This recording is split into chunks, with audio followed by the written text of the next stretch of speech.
This is Beyond the Big Screen podcast with your host, Steve Guerra.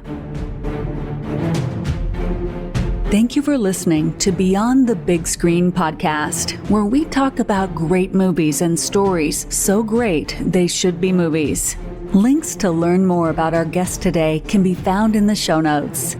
You can support Beyond the Big Screen on Patreon.com. By joining on Patreon, you help keep Beyond the Big Screen sustainable and get many great benefits. Go to patreon.com/Beyond the Big Screen to learn more and sign up. Find show notes, links to subscribe, and leave Apple Podcast reviews by going to our website, beyondthebigscreen.com. And now, let's go Beyond the Big Screen. Hey, welcome back to Beyond the Big Screen. We are in for a change this week because me and Frank are taking over the show. There's going to be no Steve, so we'll see how it goes. Okay, guys. Frank has been a previous guest on Steve's other show, me and Steve's other show, Organized Crime and Punishment. Why don't you introduce yourself, Frank, and tell us a little bit about how you found the show? Oh, hey, thanks, Chris. I'm pretty thrilled to be on. Actually, I found the show as a fan. As a podcast listener, just cruising around looking for good shows to listen to that were in my niche of interests. And so a lot of history podcasts. I'm a writer, so, it's on the nonfiction side, some writing podcasts, and I'm a big film fan.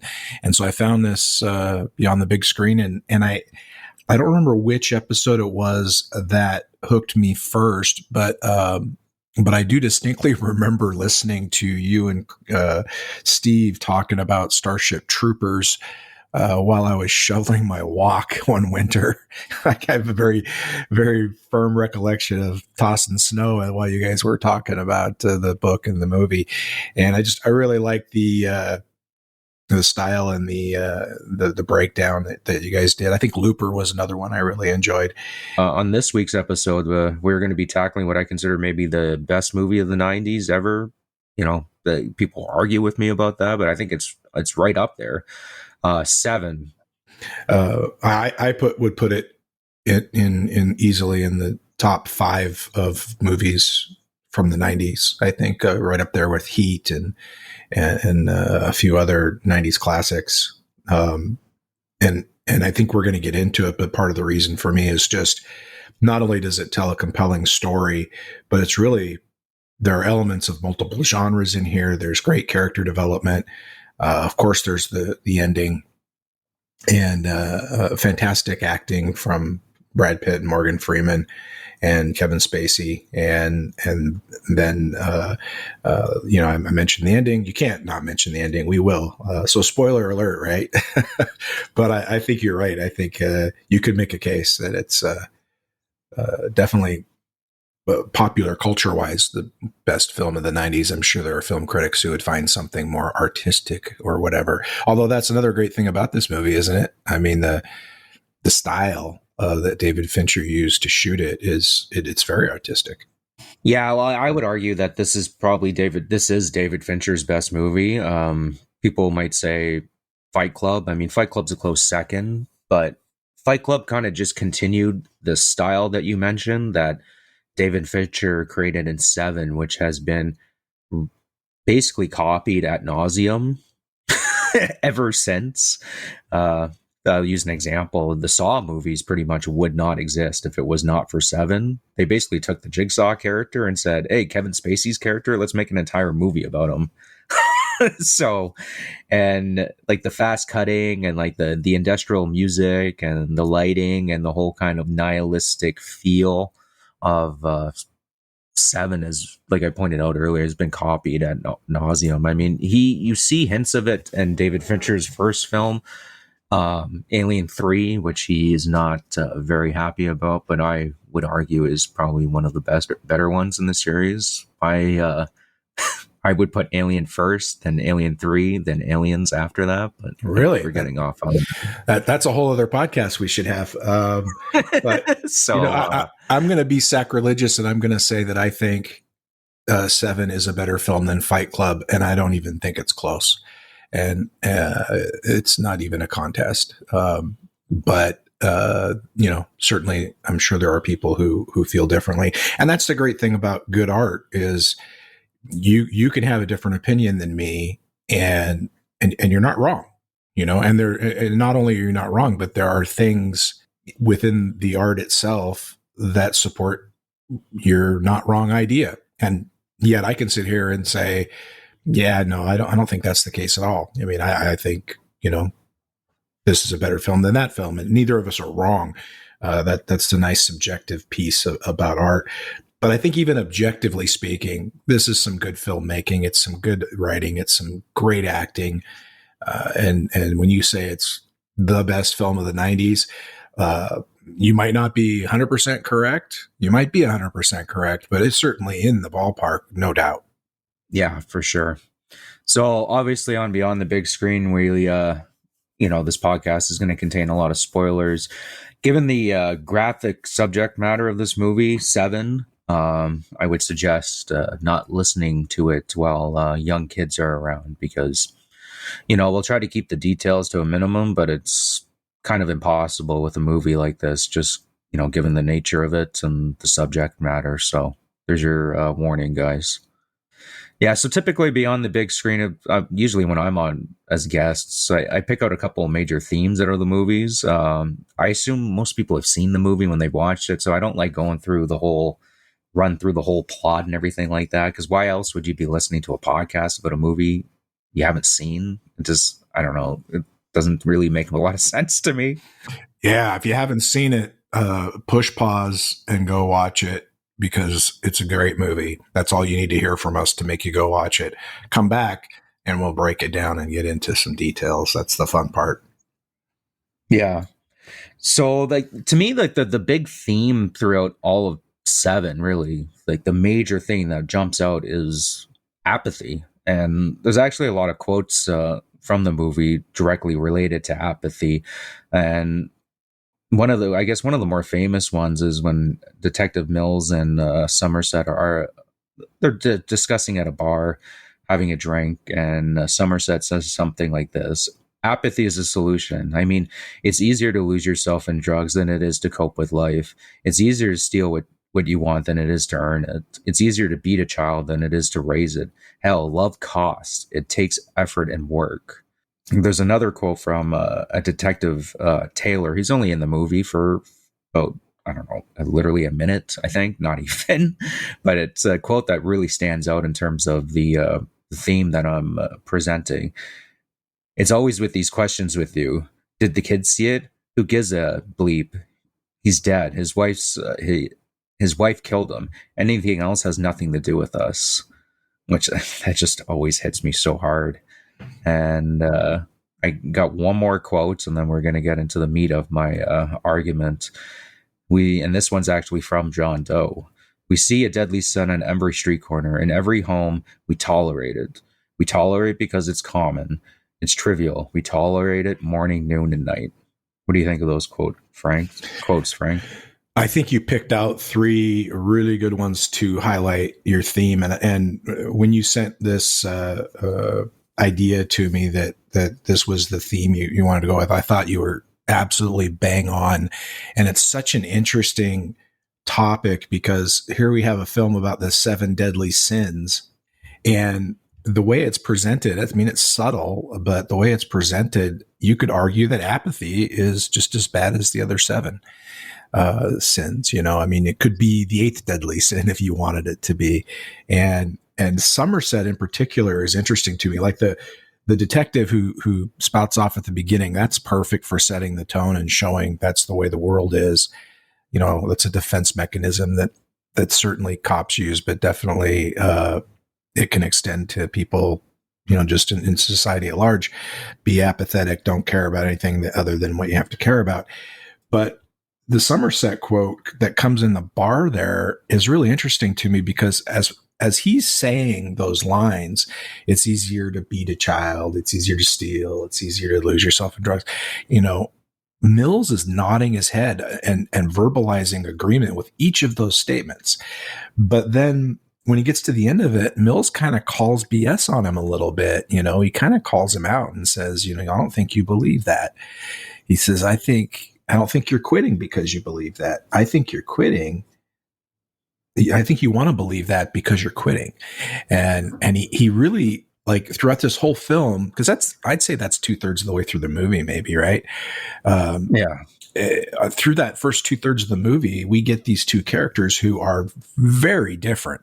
I mean, they are very different characters. I mean, you can see that in the way that they dress, in the way that they communicate, in the way that they investigate.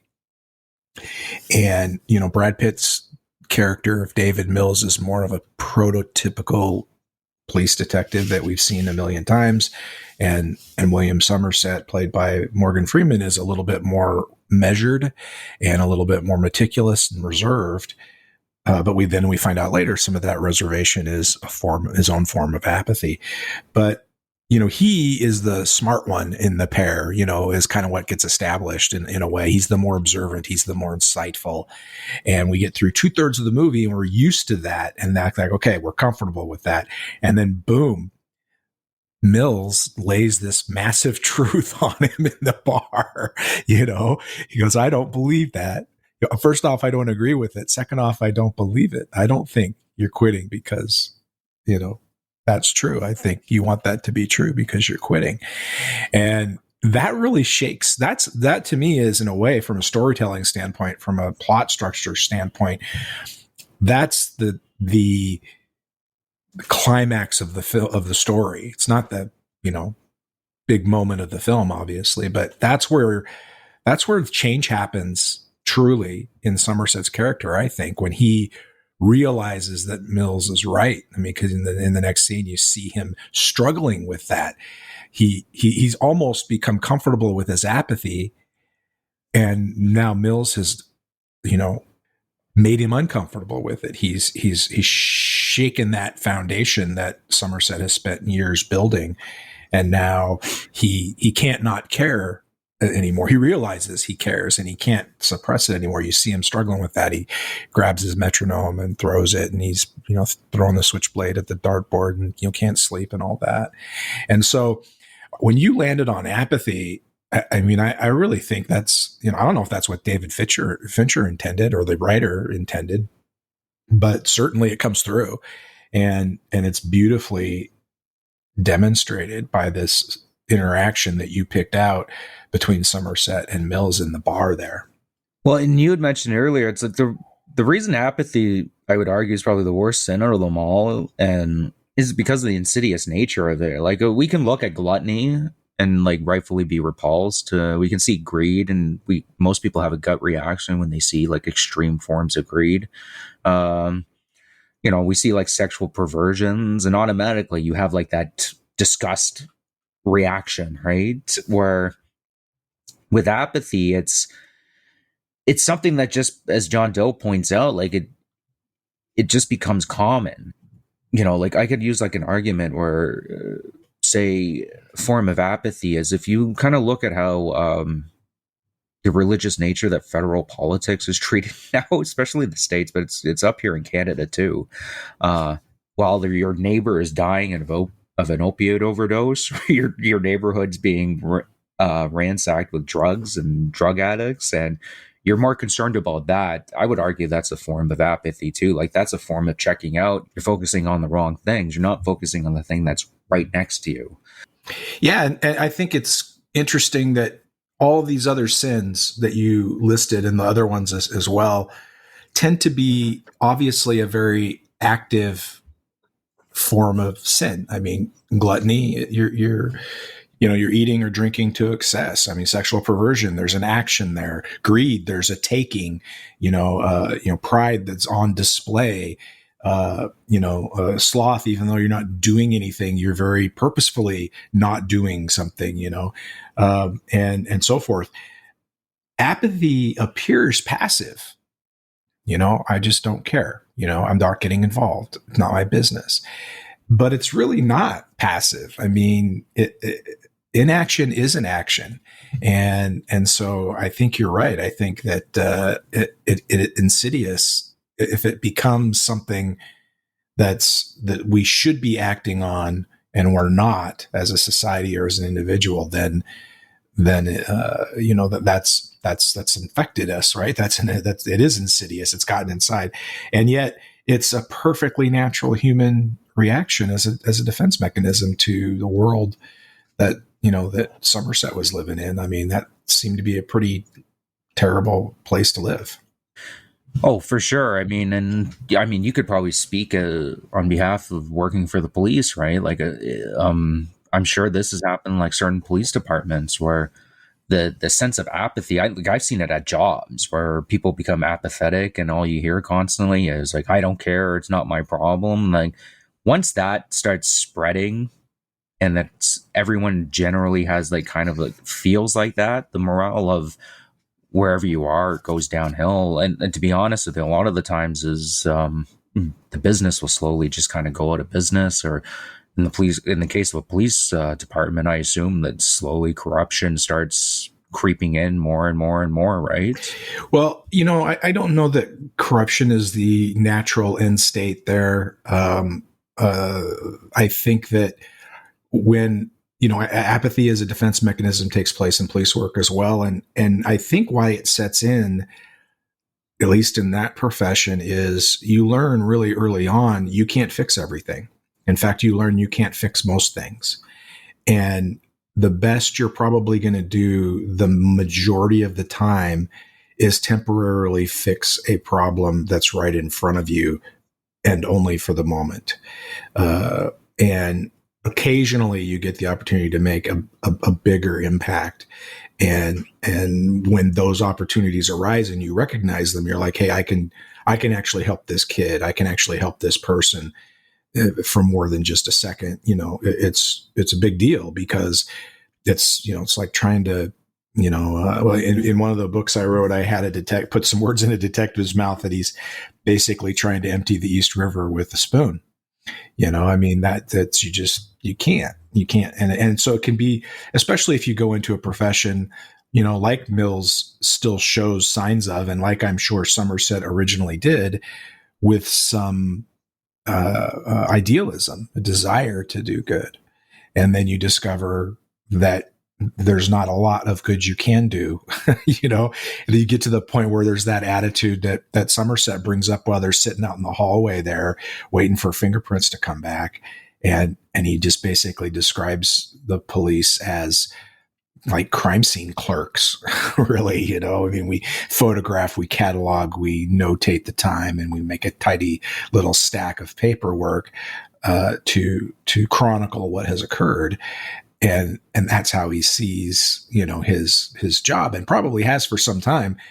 Mills is still a little bit idealistic, and he doesn't buy it. And so yeah, when apathy sets in, I think it's a response to a sense of helplessness, to affect change. And I think that ties into the movie really, really well. I mean, you bring up apathy as the main theme. I think you're correct.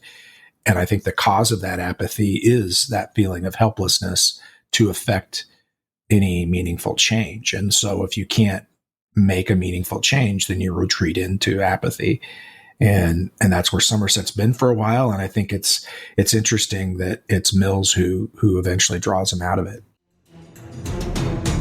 Steve here. We are a member of the Parthenon Podcast Network, featuring great shows like Scott Rank's History Unplugged podcast and other great podcasts. Go to parthenonpodcast.com to learn more. And here is a quick word from our sponsors.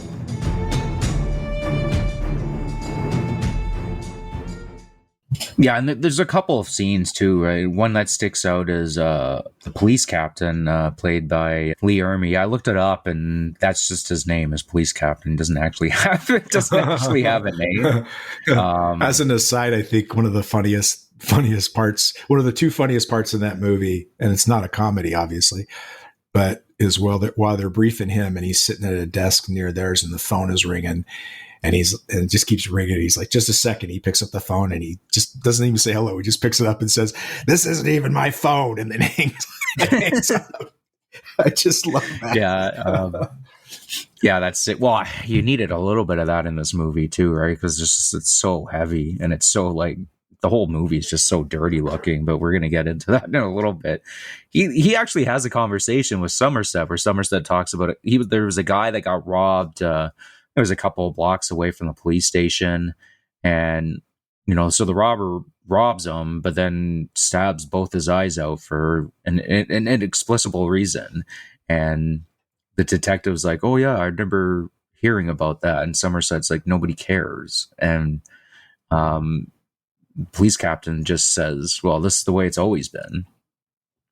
Right from the top, he's saying, "This is just the way it's always been." It's just normal that a guy that just gets robbed gets his eye stabbed out. Like, this is just how society is. And like, even Detective Mills, who I would argue is the hero of the story, really, I would argue that he's the hero. I would argue Somerset is. So see, that's interesting.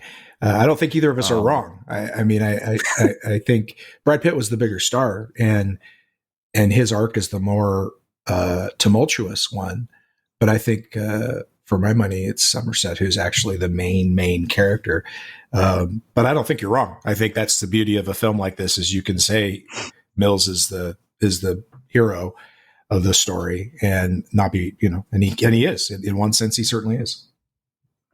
Well, he's not even immune to apathy. Like you mentioned, like he's kind of he brings the more positive outlook on humanity. Like he recalls like the one time he had to pull out his gun and a police officer was shot, and he, I believe, was in the ambulance with him, and he died. And Mills just simply doesn't remember what his name was. He remembers the incident pretty vividly. He gets upset about the fact that he doesn't remember the police officer's name. But, at the end of the day, he forgot the police officer's name that he saw got shot and killed, his coworker. Yeah, died in the ambulance with him sitting there. Yeah, I think that's a response to the enormity of negative events that you experience in that profession, and certainly in this setting that we see Mills and Somerset in. I mean, I guess it's New York, but they never really say for sure. It's certainly a urban decay city that they're in, whatever city it's purported to be.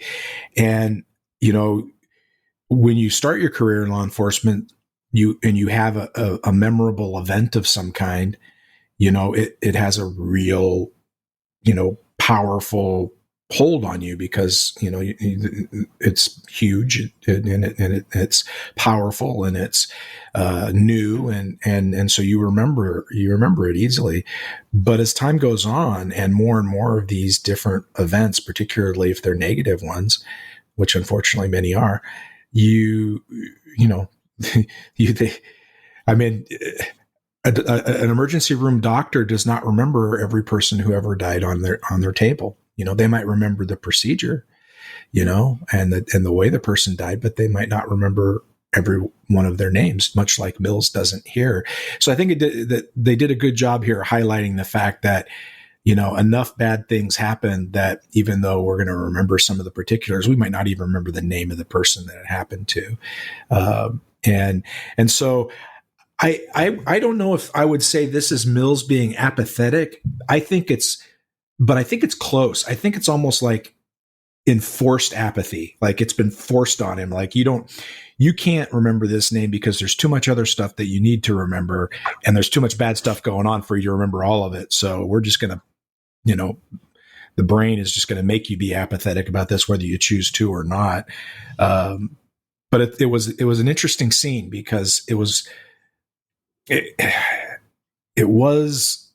one of the ones where one of the few times in the movies where I felt like I could see that Brad Pitt was acting. Most of the time, he did not seem to be acting at all. He's very well performed 99% of the way through. This scene felt acted, but it also felt, from a content standpoint, it was one of the more realistic scenes from my point of view, having done that career in the entire film too, because that happens. I mean, there are people that you just do not remember their name, and bad things that were impactful happened to them and you were there.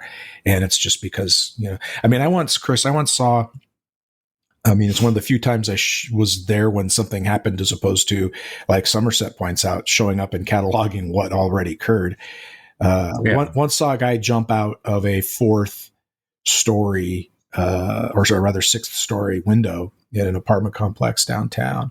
Watched him from the ground jump out. Watched him hit the awning, spin around, and land, on his knees on the pavement. And I'll spare you the grisly details. It wasn't pretty. He actually survived. And one of my teammates saw him downtown a few weeks later in a wheelchair. That was a pretty huge event. And then there's kind of a humorous story to go along with it that, if you remind me, I'll tell you sometime. But the point of it is that I don't remember that guy's name either. I could not tell you what that guy's name was. And I took pictures of his, shattered femurs laying on the, while he's being treated.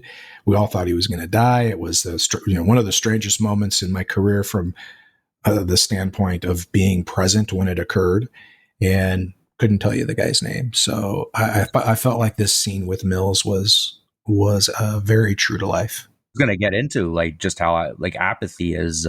It's not like any one particular person is guilty of it. We're all guilty of it, and we're going to get into it in a little bit later into the show. The thing of it is it's not like I'm not sympathetic towards that person. It's not like I don't care about people in general and so forth. It's just that's sometimes the impact that it has on someone.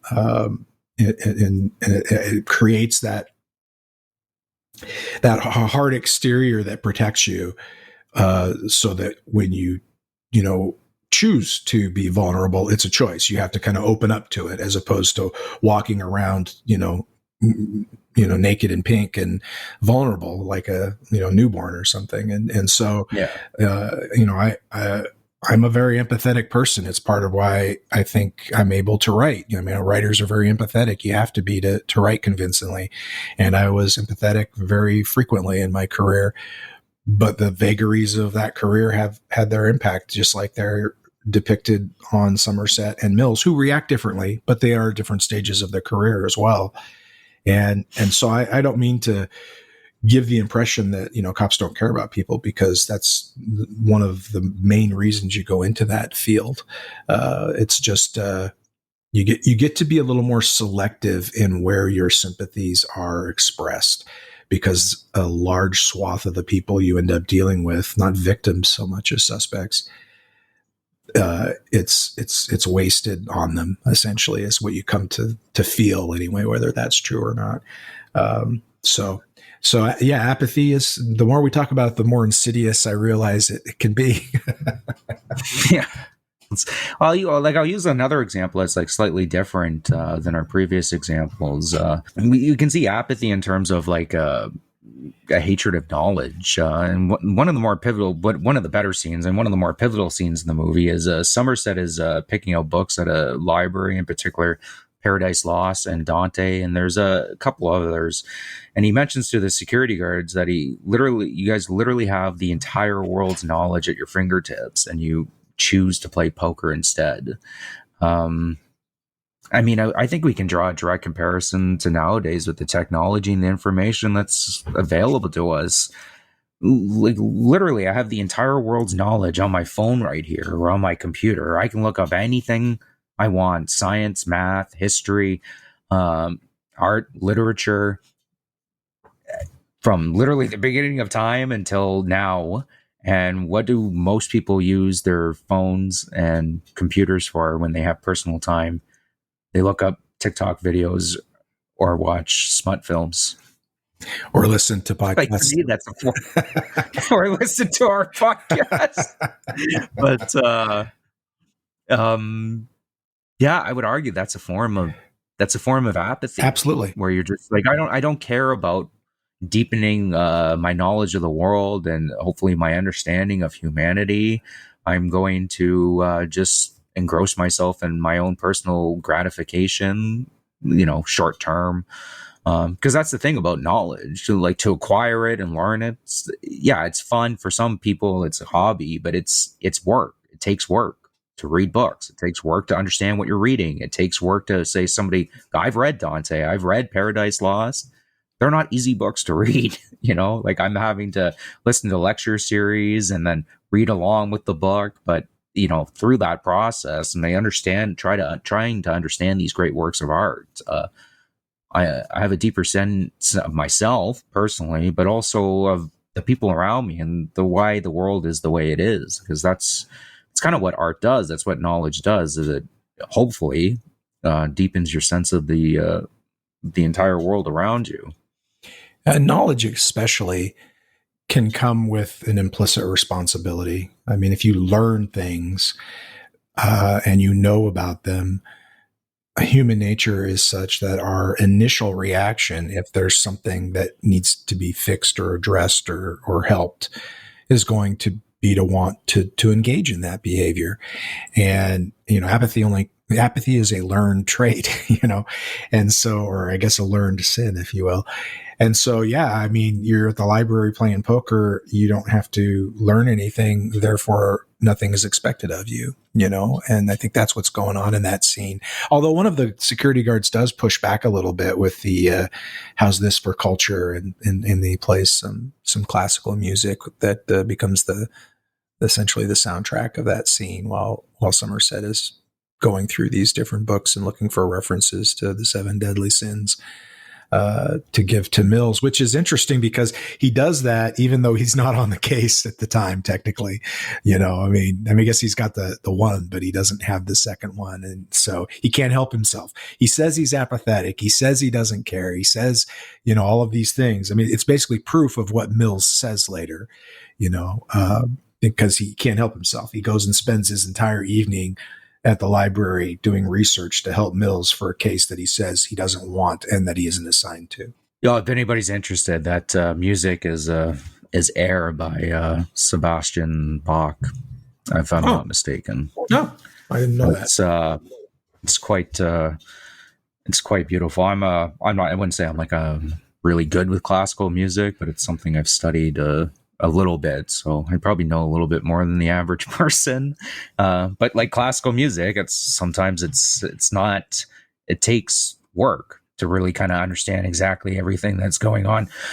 Anybody who hasn't actually listened to a ton of classical music, I suggest listening to Beethoven, and you'd be quite shocked at how modern it sounds. I know that sounds crazy considering how long ago it was written, but in terms of how the music flows, because he was really revolutionary in the classical music genre. So that's a little tangent, but I go listen to your Beethoven. Maybe followed up with some Mozart, because I think you could say the same to a lesser degree. Well, maybe not even to a lesser degree with Mozart as well. And I think in both cases too, you'd be surprised at how many songs you already know, even though you didn't think you knew classical music. You'd be like, oh, I know that song. Yeah. They get used a lot in different ways. So, as you guys have probably gotten used to on this show, I tend to I have like crazy theories about movies. Not so much crazy theories. It's sometimes I think like there's much bigger themes than most people probably would gather from it. And honestly, the way I look at Seven, in a lot of ways, it's a commentary on the world since the fall of Adam. And people might push back on this, but I really do think that Seven, in a lot of ways, is a deeply religious film.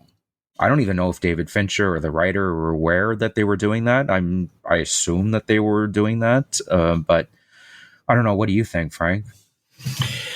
I think there's ample evidence for that, that I think you're going to get into. And again, such is the beauty of good art, that you can be 100% correct in your analysis. And I can take a slightly different stance. I don't know if I just say religious, although I definitely agree it's an examination of the nature of man and the sinful nature in particular of human beings. And really, I think your bullseye is the apathy piece. I think that's the bullseye, but religion is one of the rings around the bullseye, I think. So let's hear your theory.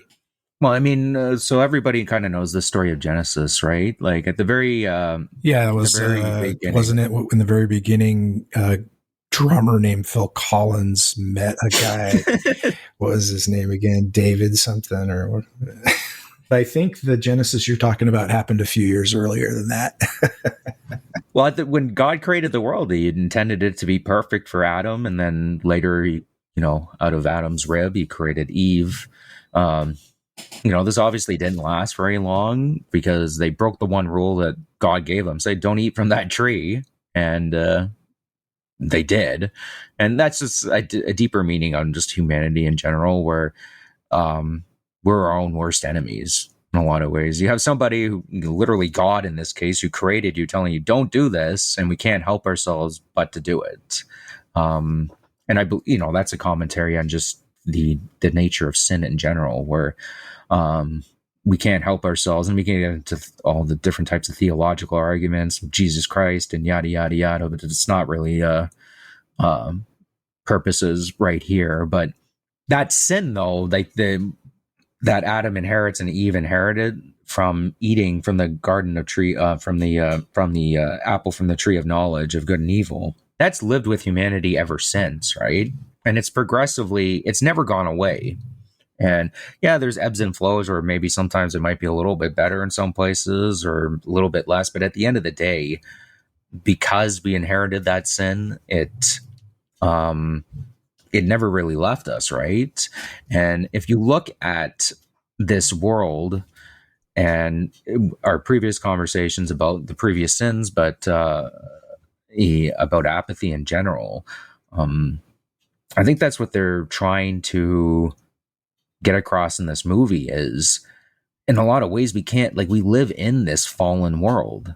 And if you just look at the physical, look at how this movie is just depicted, it's constantly raining outside, right? Which I would argue is kind of a symbolism for our apathy, and which leads to our depression. Because rain makes you want to. What do you want to do when it's raining? You want to just hole up in your house and wait for the rain to pass, and you don't want to go out in it. And that's a physical representation of what apathy is emotionally.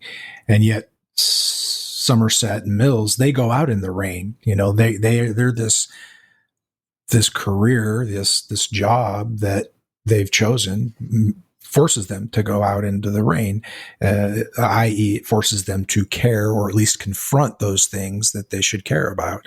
And so it's just another great form of symbolism, as well as just, boy, it sure sets a tone. I mean, it's dark, it's gray. And then when you couple it with a set design that I think you're going to get into here, it just creates the setting matters. I mean, it creates a mood. Well, yeah, and even if we look at the streets, they're beyond filthy. It's like New York on a good day is not the cleanest place in the world, but these streets are something else, right? And even the apartments, when we actually go inside the buildings, none of them are lit properly. They all look like they have some kind of grease or grime all over the walls. There's bugs all over the place. And if there is light in the building, it's usually kind of like flickering light. I mean, visually, the movie is beautiful in the way that it's shot. In terms of the lighting, it's one of my favorite aspects of the film, but it's, maybe beautiful is not the right word for it, but it definitely sets a mood. It definitely sets a setting. And all of this is kind of it's a physical representation of what's going on in society ourselves because of apathy, right? If you're truly apathetic, which to a degree we all are, right? One telltale sign about apathy is you stop caring about the people around you, right? As much as you probably should, right? The way that God intended it, which is why I brought up the fall of Adam. And the further we go into ourselves, the less we care about the the outside around ourselves too. And that hence the physical decay on the streets, hence the physical decay in people's apartments, the overall filthiness of everything around you, right? And that's what's going on in the outside world is what's going on inside ourselves, right? And inside each individual person. Because if nobody truly feels like anybody really cares about what's going on with the person next to them, they're going to feel the same way. Then the next person's going to feel the same way. And then the next person's going to feel the same way. And then before you know it, nobody really cares all that much.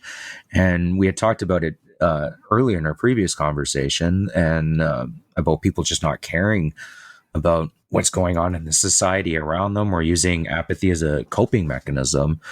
And in a way, it's somewhat understandable, but there's repercussions for it, right? And it's quite literally the physical decay of the society around you. Yeah, that does two things, and I think you nailed them. I mean, the physical decay, the set design being dark, it being raining all the time, nothing works. You know, the power's out.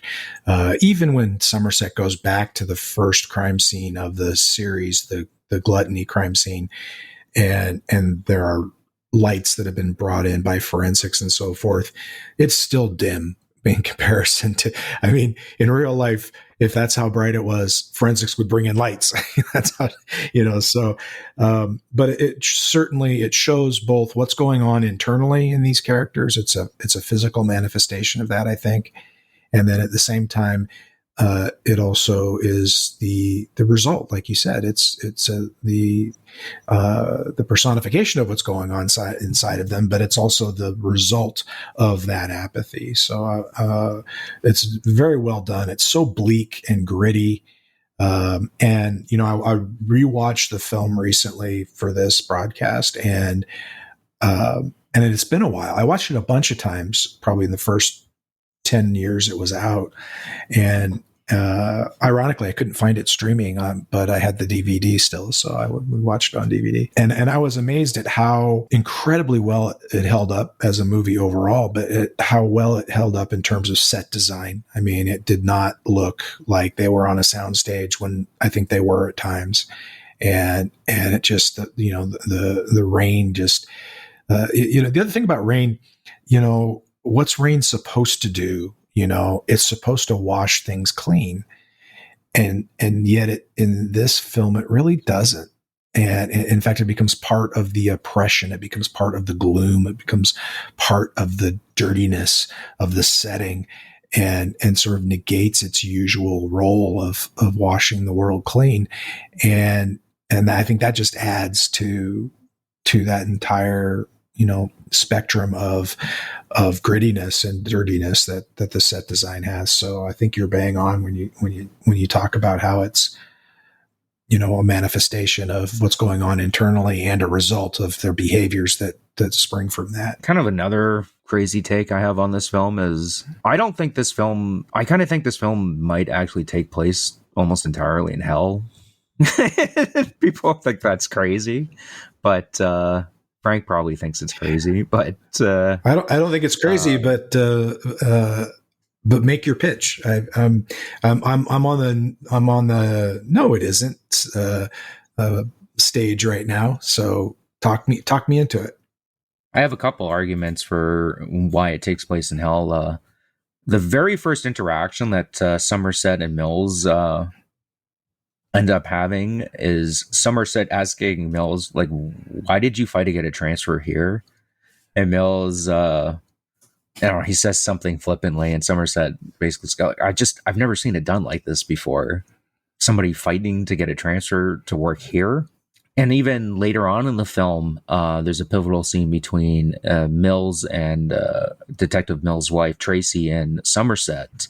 And Tracy is she doesn't really have like a huge role other than she's supposed to be the fill-in. She's supposed to be the stark contrast to everything in the movie Seven.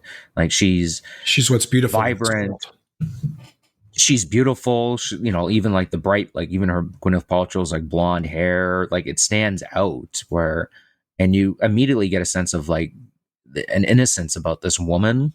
And she's almost kind of, I would say she's supposed to kind of represent like an angel in a lot of ways. Like everything that's pure and innocent and worth fighting for in humanity is represented physically and with her characteristics in Tracy.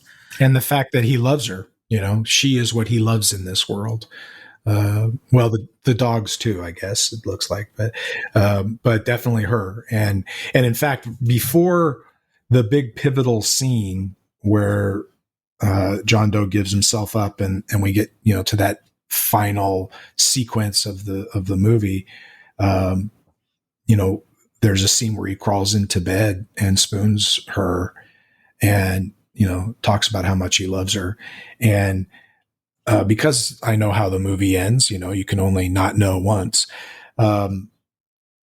When I rewatched it this time, one of the things I was looking for was, how they were setting up to make that final scene the most impactful it could be. And they did, and Fincher and whoever, I can't remember who wrote it. I have to go look here. I think you made it. Andrew Kevin Walker. There you go. So Fincher and Walker, they did a number of things that were really, I think, effective in making us feel how much of an impact that final scene was going to have on Mills, and showing him crawl into bed with her, after all the ugliness that we've seen him go through for the past 6 days in the film, and he just tells her how much he loves her, and for her part, the baby aside, she left a teaching job in a great part of the state and came to this city that she hates, and doesn't even want to tell her husband how much she hates it, because she knows he was driven to come here to make a difference, and so she's showing her love as well. And so, Tracy certainly is I think a symbol of everything that Mills loves in the world. Yeah.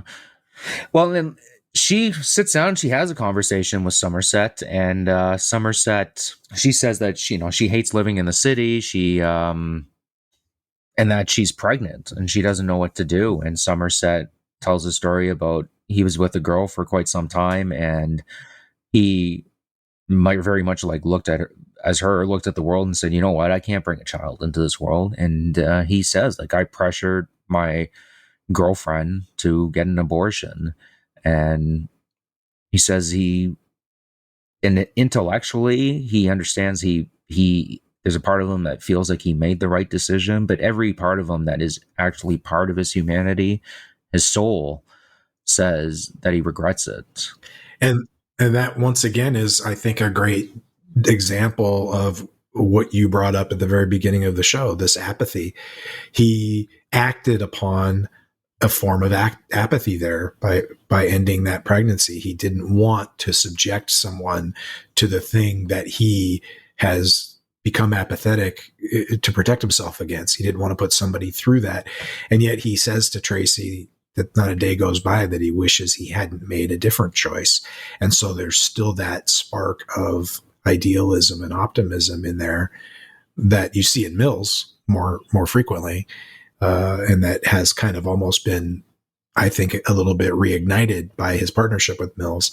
But it's another great example of, here's who I wish I was, and here's who here's the choice that I made. And I don't think it was the wrong choice, but I still regret it. And what he's really talking about is apathy, I mean, I wish I hadn't chosen to become apathetic in order to protect myself, even though that was the right choice. It's probably why I'm still here insane and making it to retirement. And yet there's not a day that goes by that I don't wish I hadn't been apathetic. I mean, I think it's a 1-for-1 situation there. Just excellent writing, I think. Well, and that to me, it lends to this argument of, are they in literally in hell? I think spiritually they are, though, right? And Somerset has been living with that, regretting that decision pretty much ever since, right? It's something that always is going to hang with him, and it almost seems like he's trying to fight, as you pointed out, he's trying to, by doing the work that he does, he's making up for the decision that he had made there. Exactly. Right? And and he tells Tracy, it's well, if you decide to have the baby, you spoil the child, right? In a sense, don't, he, in one way, he's it's up to you, it's your choice. But he's basically telling her, it's don't make the choice that I made, because otherwise you're going to be right here where I am right now. And exact, you know what I mean? And I guess we can cut to.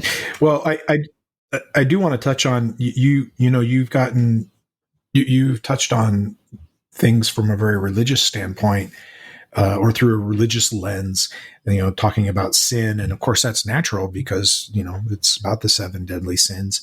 Coming at it from a little bit more of a secular view, I think that you can still say most of the same things and be correct.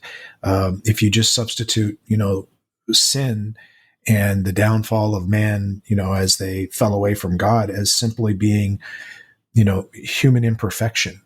Yeah. And the results of that imperfection. I mean, whether you're anything from an atheist to a devout religious person, the label might differ, but we're talking about human imperfection. We're talking about our failings as a species and the fallout from that. And so that's why I think this film works so well, because you don't have to come at it from a, well, as a Protestant, I can enjoy this film, but as a Catholic, I can't, or vice versa, or as an atheist, this doesn't work for me, or whatever your perception is. It works regardless, because what we're talking about is human behavior and morality. It's steeped in religious imagery and religious concepts and so forth, but that's not exclusively so. And I don't think either of the characters are particularly religious. I mean, they're very different from each other with these two characters, but I don't get the sense that either of them are very religious, but I do get the sense that both of them are largely moral. Yeah, for sure. I don't think the film would have worked as well if it was, this is like a Christian allegory type thing.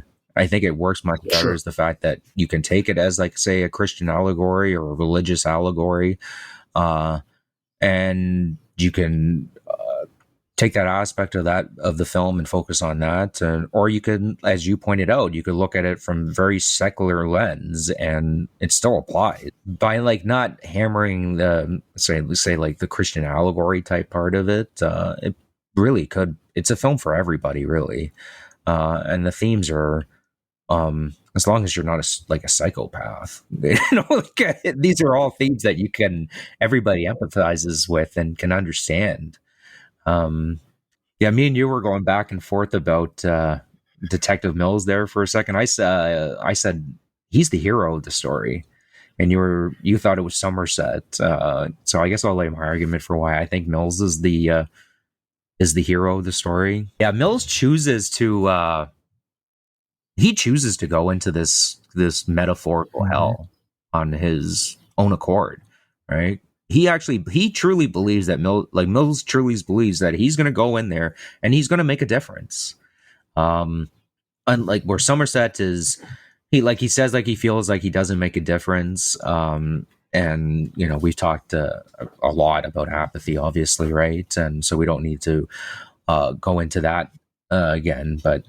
There's that pivotal scene at the bar where Mills says, like, he believes, like, yeah, I'm going to make a difference. We're dealing with crazy people, not everyday people. And I think that's the biggest disconnect between the characters, where Somerset sees that it's because of our collective apathy is the reason why these psychopaths are around. And Mills says, that's just not the psychopaths and the loonies and the crazies, the people who do, like, truly vile crimes, it's a very small minority. Like, if we can kind of control these people, if we can get some of these people, we'll make a difference in all these people's lives. Where Somerset is looking at it from much more kind of abstract perspective, or at least a bigger view, where he says, the reason why any of this is happening is because nobody cares. And he's flabbergasted that Mills doesn't see that. And Mills is also flabbergasted that Somerset, who's been a police officer, detective for as long as he has this worldview, like, he feels like he can't make a difference. Right off the bat, like, that's a huge contrast between the characters, and it's very kind of subtle in the movie in that bar scene. So unless you kind of pick up on it, you might miss it entirely. But in a lot of, like, they are like the polar opposites in a lot of ways. Well, in many, many ways. I mean, the way they dress, the way they speak, the way they investigate, the way that they think, they're all very clearly different characters, and they go to great lengths to show those differences. I mean, just watching Somerset as he gets ready for work one morning and watching Mills a different morning, that very clearly highlights their differences.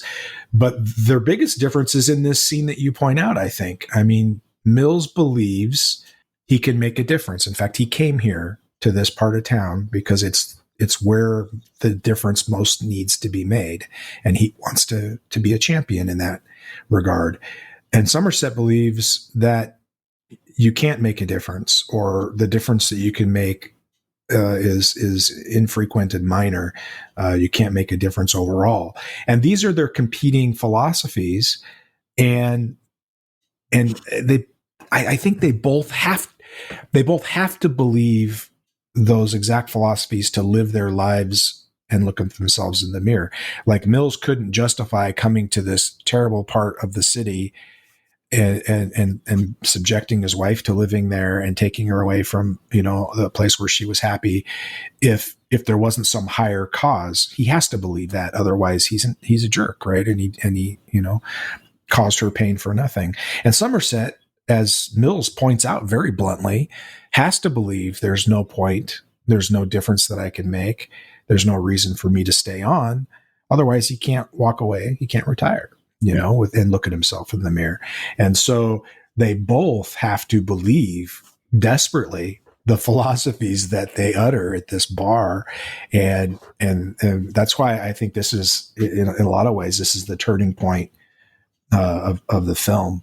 And it's, and it's the first time I think the two of them, like they had the scene earlier with that Tracy forced with, having Somerset come to dinner and all that. And there was, some rapport being built there and some camaraderie around the job, the specifics of the job. I mean, they pull out the files and all that kind of stuff. In fact, they end up going out and talking to the wife of the dead lawyer, when Tracy gets up and comes out to check on him, they're gone. That's, it's all about the job. But in this conversation in the bar it's a much more personal one. It's much more vulnerable for both of them. They're kind of exposing their core belief. And if they lose that core belief, then they're in trouble. And so that, so by exposing it to somebody who may try to shoot it down, which Mills kind of does, and kind of rocks Somerset's world a little bit, you're putting yourself out there when you do that. So I think identifying this moment in the film as you have is very astute. When I watched it again, I didn't really pay attention to it as much in previous watches because I was caught up in the artistry of the movie and the acting and the writing and the dialogue and the music. And I mean that scene where they finally uncover the fingerprints on the wall behind the painting in the lawyer's office. And Brad Pitt, they don't even show you what is being exposed before, Brad Pitt leans over to Morgan Freeman and he says, honestly, have you ever seen anything like this before? And Somerset shakes his head. I mean, that's powerful filmmaking. So I got caught up in moments like that in the past, but on this watch, because I knew I was going to be talking about it with you, I watched for other stuff too. And that's probably because I was open to it, why this moment in the film hit me so hard as like, holy cow, this is the turning point of the film right there. We know who Mills is. Absolutely. And we definitely see Somerset now. He's undergoing the change necessary for his character to undergo in order for this film to, in a classic sense, follow structure of storytelling that we want to see. A character, starts in one way and ends up in a different way. And for Mills, or for Somerset rather, it's not a new place. It's almost a return toward his old self, I think, I would argue. But that's why I would argue Somerset is the hero of the film, because Mills, his character arc, his entire belief system is shattered. And as a result, he's in the back of a police car having just murdered a person. Somerset, his philosophy is also broken, but the outcome is positive. He's almost had redemption occur, and he's gone from being apathetic, which you aptly point out is essentially the eighth deadly sin, to caring a bit again. Maybe not as much as he did when he was young, but certainly more than he does now. And he says, "I'm not. I'll be around. I'll be around." In other words, even if he doesn't. Even if he retires, he's still going to be in the city there. So that's a big change that he's undergone. Whereas Mills has almost fallen from grace in a way, you could argue. But you had some more things to counter that, I believe. Steve here again with a quick word from our sponsors. Well, I mean, the change in Somerset doesn't happen. Mills says he says he wants to make a difference in people's lives. He quite literally says, like, I have to believe this. Otherwise, like, I couldn't do this job if I didn't feel like I could make a difference. And in his conversation with Somerset, he did exactly that. He might not have intended that, but because he wasn't being apathetic in that moment, he was showing genuine emotion. He was showing genuine care for somebody, a friend at this point, a coworker. He was able to change. He was able to shake Somerset out of his depression. Exactly. More than just depression, I think he was able to shake the very foundations of the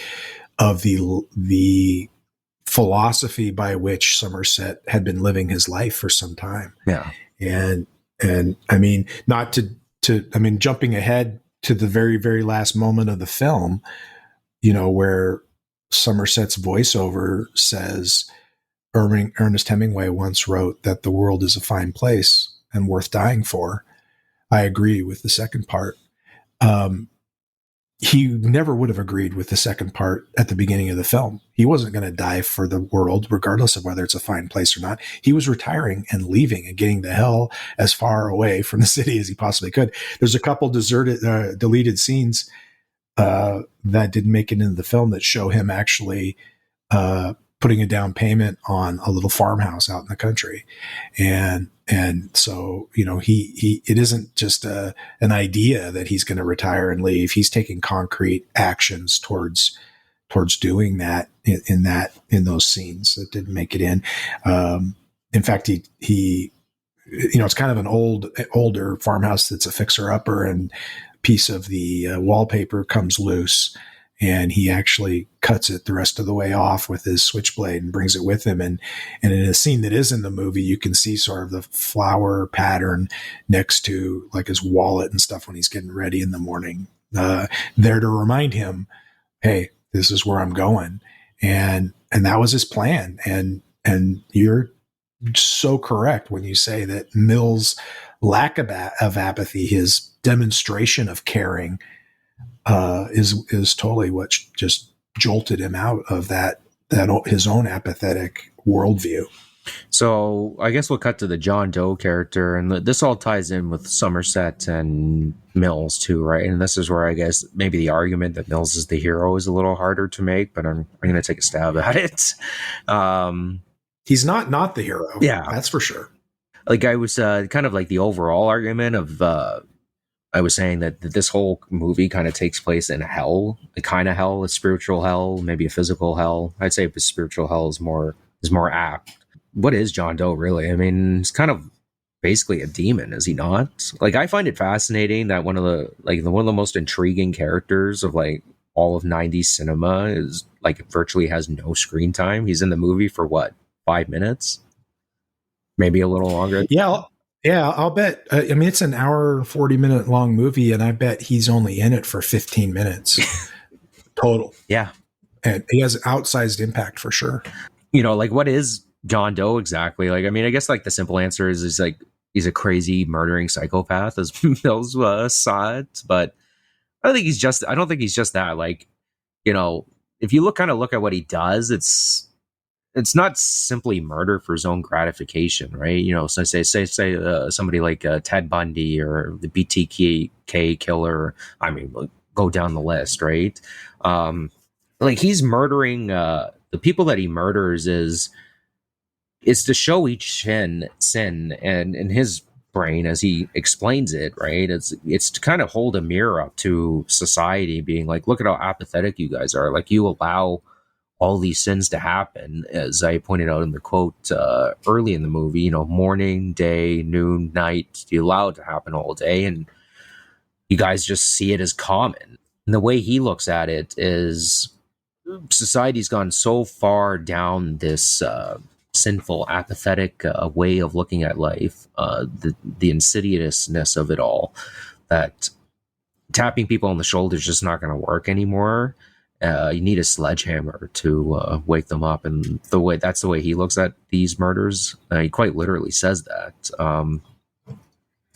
But it's the reason I argue that he's a demon, even though it seems like on the surface that he's doing it for, say, like positive religious reasons. I know that sounds crazy, but like, he, in his brain, he thinks like, oh, I'm showing this to society. But in reality, the nature of sin, which is really what a lot of this movie is about, is it's us coming away from God. At no point does John Doe argue, it's like, oh no, like, start going to church again, start talking to your neighbors, start feeling compassion for that homeless person on the street, get into closer communion with God, read your Bible. He doesn't say any of that. He's like, look at what I did, look at my actions, I'm showing you guys what you did. And he takes the focus and he puts it all on himself, and he doesn't mention God at all, which is exactly what the devil would do, or exactly what a demon would do. Now, you could take that in the literal sense, or you can take that in a metaphorical sense, where somebody is making something all about themselves and not about the greater society around them or all the other people around them. Hey, look at me, give me all the attention. The interesting thing about Doe is, you and I have sat here for quite a while now talking about how apathy is really are arguably the eighth and maybe largest sin in this story. The apathy of society, the apathy of Somerset, and so forth. And John Doe is not apathetic. I mean, he takes action, and in a way, he's virtuous in that regard, at least with regard to the sin of apathy. But he's almost the parallel to the argument that Mills points out in that bar scene that you brought up earlier. I think that Mills listens to Somerset talk about his philosophy, and then he says that Mills says that Somerset's argument doesn't make any sense, and he paraphrases the argument as, the problem with people is that people don't care about people, so I won't care about people. And he points out that that's illogical. There's a problem there. Well, Doe is kind of doing the same thing. The problem with people is that they're sinful, so I'm going to commit sin to highlight how sinful they are. I mean, he murders people, for God's sakes. He's not shining a light on their sin. He is, but he's doing so by sinning, arguably a greater sin, depending on your moral or religious views. So it's an excellent parallel to his logical fallacy is pointed out while they're in the car driving to the final scene, and the same logical fallacy is pointed out to Somerset by Mills.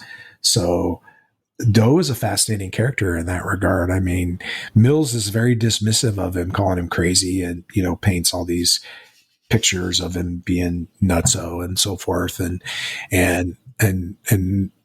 Somerset is more circumspect and less willing to do that, and kind of, even if he thinks it, which I don't think he does, but even if he does think it, he divorces himself from the emotion of it and tries to engage. You hear the way he talks to John Doe on the way there. He doesn't demean him. He doesn't, he treats him with some dignity, I guess you could say, whereas Mills, insults him and so forth. In fact, so much so that Doe finally gets a little bit tired of it and snaps back at him a bit. Well, and it's It's interesting because when you listen to John Doe talk, now if you're a person that I would argue that we're all guilty of apathy. Everybody's watched an episode of Jerry Springer or something like that, and pointed at, well, maybe not the younger kids, but you remember Jerry Springer, Frank. Like, that was a hugely popular show, and you probably, like, I didn't watch it a lot, but I had watched scenes from it, and you laugh and be like, oh my God, these people are so crazy. And it's presented in such a way that, like, you kind of laugh about it. And I'm just using it as an example of a different type of apathy, when our natural inclination should be like, this is horrific. You should have compassion for these people. How can we help them? As opposed to laughing about them. But that's a little bit of a tangent. But if you look at, like, say, what John Doe says in terms of, like, we tolerate sin, morning, noon, afternoon, night, all day, every day. It's common. There are moments, truthfully, where I feel that way, where I see people lying to each other literally every day. I see people talking smack behind people's back literally every day. I see you turn on your television, you see the disgusting, horrible things that people do to each other every day. And I legitimately, now some people are able to just not get upset about it. I would argue that this is the problem, or they have a better, they hide it better. I don't know. I legitimately get upset when I see stuff like this. It really bothers me. And I'll go to other people. I said, does this not bother you? Does this not piss you off? And a lot of the times I get reactions where it's just like, are you crazy? Like, why would you even care? Like, this has nothing to do with you. I said, but they're lying. Like, does it not bother you that this person is lying? And I'm not crazy in the sense of, like, it's like, oh, I'm going to go make a difference in every time I see somebody lie. But I have that sense that it bothers me. So, like, in a sense, I understand where John Doe is coming from. I really do. Well, you're supposed to, right? I mean, you're supposed to agree with him philosophically and be at the same time repulsed at how he makes his point. And I think there's a bigger point being made there by the director and the writer. I think they're very slyly saying, throughout the whole film, I think they're very cleverly making us identify with all three characters. I think they want you to identify with Somerset. I think they want you to identify with Mills. In fact, I think when you say Mills is the hero, I think I would accept the argument that he is the hero through portions of the movie. Like, he is, when he behaves the most heroically in a classic sense, when they find John Doe and he shoots at them and there's a chase scene, the most visceral parts of the chase scene involve him and Doe, and so we want to identify with the hero who's chasing the bad guy. We want to identify with Mills, who's the smart one, and we like to be the smart one ourselves. But we can't disagree with most of what John Doe, if you took what John Doe said in a vacuum and showed only what he said in the back seat of that car on the way out to the final climactic scene to most people and said, what do you think of these statements? The vast majority of people would say, yeah, he's kind of got a point, whoever this is. Now none of them are going to say, so let's go torture a fat guy and, slash up a lawyer and all the things that he did that were absolutely horrible. They're not justified or in any way, shape, or form. But his philosophical point, I think they want us to accept it and at least agree with it to some degree. And then, because that point in the film is tied so securely to the actions that John Doe took, now we're almost a little bit guilty by association by agreeing with this philosophy, right? And so it forces us to examine ourselves a little bit, and that's, man, I don't know if they intended all of this. I mean, maybe they just wanted to make a spooky movie with good acting. I mean, because this has elements of horror in it in addition to police procedural detective film, thing. But, I think a movie like this is such a huge endeavor. I think they're trying to accomplish multiple things. And it would be interesting to talk to David Fincher or the writer and ask them if they were trying to get us to do that. I think it's pretty clear they were. They want you and I to have this conversation and then to be introspective later and ask ourselves, these questions about apathy and what have we done and what would we do and so forth. And so I think when you say that, we're sympathetic to his viewpoints, I think you're right. I think we're absolutely supposed to be.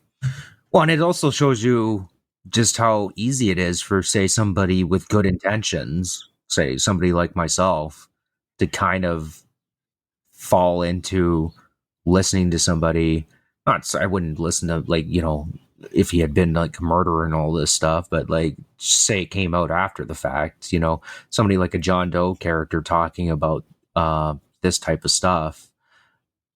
It shows you how easily it is. As somebody who, say, like, their core is a good person, can fall into evil to maybe kind of push against the apathy part. Just came to me right now.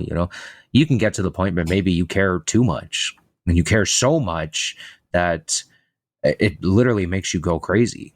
Say in the case of John Doe, I would argue that John Doe is he is actually just kind of insane, which is when they break into his apartment. He has those diaries where he's just literally like, it's like thousands of pages of him just writing about talking to just random people and puking in the scene.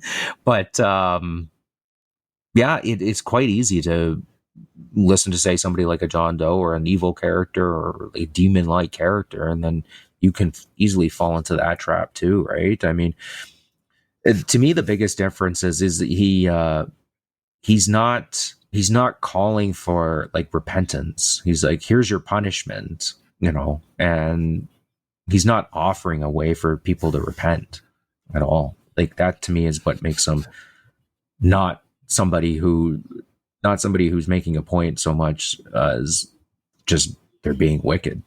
Yeah, no, you're right. He doesn't, he's more John the Baptist than Jesus Christ, I guess, if you want to put it into Christian terminology. He's calling attention to the sins so that we as a society can notice them in a way that makes us want to do something about it. Well, in watching this movie again, I talked my wife into watching it, and she doesn't like scary movies, and she asked me, she couldn't remember if she'd seen it before because it had been a long time. And is it scary? She asked, and I kind of know what scary is to her. So, I mean, I know her scale. And so I told her, well, it's not really scary. It's a little spooky, I guess. It's more suspenseful than anything. And so I say that by way of preview, because when it was over, I asked her if she had any thoughts. And one of the things that she brought up was that the foot chase scene was one of the best foot chase scenes in any movie she's ever seen. And I like action movies, not as much as I used to, but and so, she's seen a fair number of action chase scenes purely by association, much less all those that she watched on her own. And for her to say that, I think it's a big statement. But I think she's right. I mean, that chase scene with Brad Pitt, especially chasing John Doe when Mills is trying to find him, is very well done, very tense. And one of the things I noticed about it was, in a lot of chase scenes in a lot of movies, the guy that's being chased, the cop or whoever that's chasing him, is right on their heels almost, right? And Mills doesn't really get that close to him until they're in the alley and he gets whacked in the head with the crowbar, And so to create that level of tension with them not really being that close to each other is pretty masterful filmmaking. And the reason I bring it up is that when we get to the end of the movie, and big spoilers here, so I mean, if you're still hanging on and you haven't watched this movie, stop now, because you do not want to deny yourself that first watch of a movie like this. It's a wonderful experience, visceral as well. But so in the ending where the guy shows up with the box and Somerset opens it, I don't even know if we see like a stray blonde hair. There might be one or two stray blonde hairs that we see. I can't remember, but it might just be the box flaps. Yeah. And yet the horror associated with what's occurred is massive, and they're able to bring about that powerful impact of what's going on without the gross out, without the showing the decapitated head and so forth. And sure, John Doe, he tells Mills what's in the box before Mills even asks the question, what's in the box, but I think they're able to do that because of all of the tension that they've built up throughout the whole movie.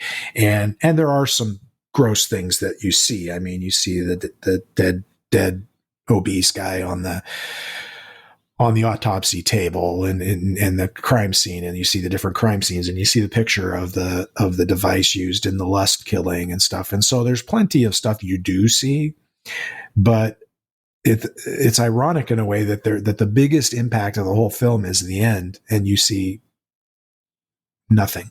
It's all in your mind. It's all in the mind of the characters. So that's just something that really struck me on this watch. I think that final scene, from the time that the van comes over the rise and comes, barreling down that dirt road with dust flying up behind it, is just so fraught with tension and so well executed that it's one of the very best endings of any movie, period. Forget just the 90s. Yeah, I would say, yeah, it's one of the best endings ever. Especially Brad Pitt's reaction once he realizes his wife was pregnant, and it's his wife's head that's in the car. And maybe some people might accuse it as being overacting. I wouldn't. I go, how would you react in that situation? You know what I mean? Like he's going back and forth, and he's screaming, like basically crying out to whatever's up there. It's like, oh God, like what am I supposed to do here? Type thing, right? And I mean, what wonderful writing to put the character in that box, pun intended, where he has to make that choice. I mean, it's an impossible choice. And going back to what I said earlier, they do a good job of showing the reasons why he might make that choice, how much he loves her and how close they are and all of that. But I think I think there's still a chance that because of his idealism that he might have let him walk, he might have not killed him, and let him win, I guess I should say. But the baby put it over the top for sure. Once he knew about that, I think the die was cast. And if you watch the filmmaking, you see him, there's two different segments where he's pointing the gun and dropping the gun and struggling with it. And, and in the middle, they cut away, I think, to Somerset briefly. And he tells him, if you shoot him, he wins. And then the second segment where Mills is struggling with his decision, there's a quick flash, just a few frames of Tracy and so you can know he's seeing Tracy in his mind's eye in that moment. And that's where he suddenly resolves what to do. And he steps up and shoots him. And then, true to character, because he is impulsive, and once he commits to something, he does. I mean, think about when he kicked in the door to John Doe's apartment. After he shoots him once, he does become wrath. He empties his 45 into the body. It's pretty overkill, to say the least. He was definitely wrathful. Yeah. And so if you think about it, John Doe did win. His mission succeeded. What he set out to do, at least task-wise, he accomplished. Now, whether he raised our consciousness to the level that we affected positive change, of course, that's a different question entirely. But this is a movie in which the bad guy won, in a way. I would argue Somerset won as well because of his transformation or his redemption. Yeah. But yeah, I think when you said it's one of the best movies in the 90s, I think the ending is one of the best movies ever. just so powerful, so impactful, so well acted, so well shot, so tense. What do you do in that situation? I mean, he just committed himself to life in prison, you know? So there you go. We've been talking for an hour and a half about it, and to be honest with you, we probably could talk more about it. In terms of themes, we didn't really catch on to just the actual filmmaking part of it. Oh yeah, it's stellar. It's outstanding. Guys, yeah. There were two quick things I think before we go though. One is there was an alternate ending shot for this movie. Are you familiar with that? I've heard different. I've heard that there was an ending where Somerset, I think the one David Fincher is it just literally cuts to John Doe dying, and then that's the end of the movie. Yeah, I heard about that one. The DVD has some stuff on it some special. The DVD version I had anyway. Yeah. And there's a scene that was storyboarded but not shot, in which Somerset steps in and essentially sacrifices himself for Mills, and he shoots John Doe. He becomes Wrath. And it's interesting because if you think about that in terms of the themes that we've been discussing and the character arcs that we've been discussing, it still works. I think that ending would have worked really well. Yeah, it would. I mean, I like the way they ended it, and but I can see why they looked at this other method of telling the story, because Somerset's not only is he no longer apathetic, but he's taking action to preserve somebody else's idealism, and so it may be even a cleaner ending in terms of his character arc. But I don't know that it would have been as good of an ending from the way. I mean, it's pretty hard to get past that Brad Pitt scene where he's struggling with what to do. So alternate endings are out there.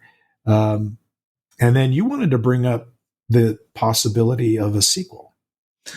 Yeah, I always thought that there's always been rumors about them doing the movie 8, and they probably would have had to have called it something different, but I always thought one of the more intriguing ideas behind it was, so Mills gets institutionalized. Let's just say he goes insane or what have you, and he gets on his medication. He gets better, right? And they let him out. And Mills, in a perverse kind of way, becomes like a John Doe character. And Somerset is still working on the job.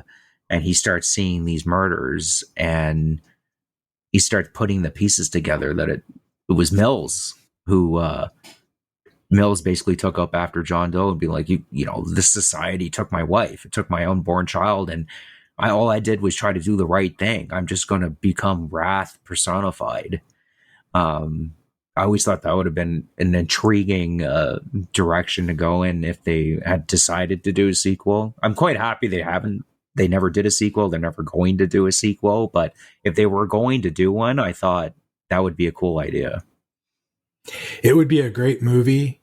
It would also totally and completely, I think, undermine what they did in 7 from a messaging standpoint. Oh yeah, so I can see why they did. But that's a very interesting premise, because I think that anybody who's seen the first movie would pretty quickly decide it was Mills. So I wondered if they'd have to have a further twist or two in there to keep people on their toes.